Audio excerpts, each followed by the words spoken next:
Star Wars franchise released more than 100 titles over the years.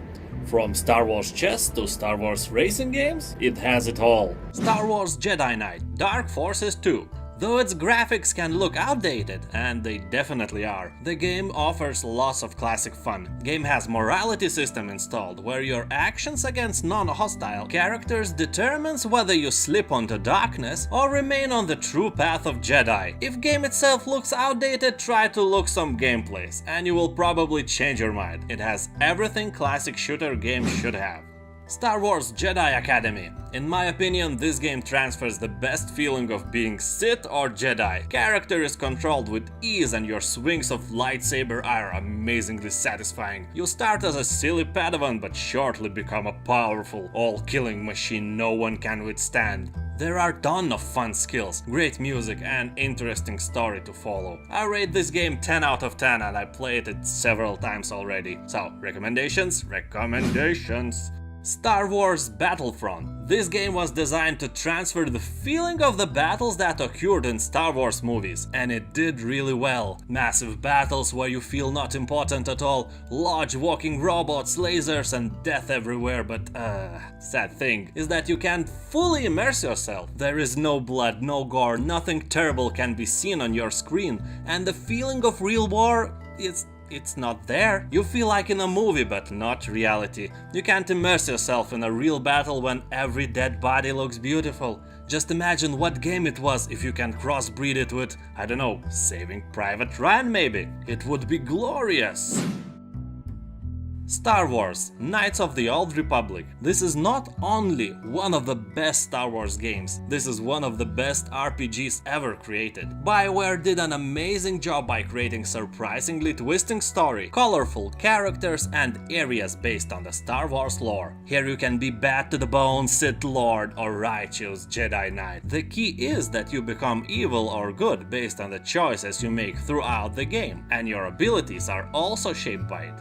So, if you want to become electrifying Sith, you better kill everyone who opposes you, cause you know, Siths deal in absolutes. Star Wars Rogue Squadron 2.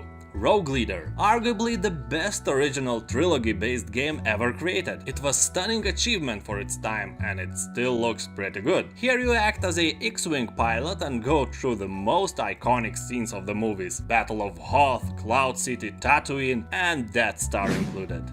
Star Wars Republic Commando. This game doesn't star familiar characters like Jedi warriors, and it does not have most of the known sounds and sights of Star Wars, so it was a step into a different direction. Here you are a leader of chatty clone soldiers. The whole game felt more like Halo than Star Wars, and it was really interesting turn. Sadly, as usual, you will find no blood, no gore, no real war.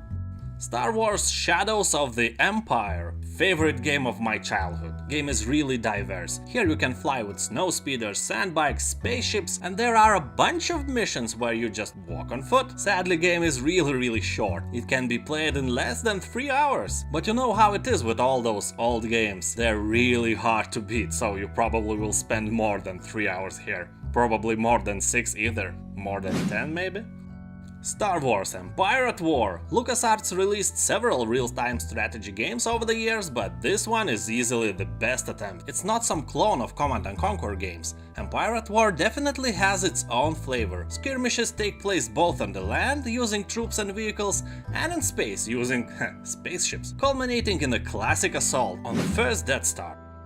Star Wars Racer. This extremely high-speed racing game was a phenomenon back in 1999 because it was fun, fast and had everything Star Wars fan could look for. Based on a pod racing scene in Phantom Menace, Star Wars Racer offered original tracks, vehicles and racers themselves. So, if you never played, just grab it and make Sebulba lose his unbeatable title again.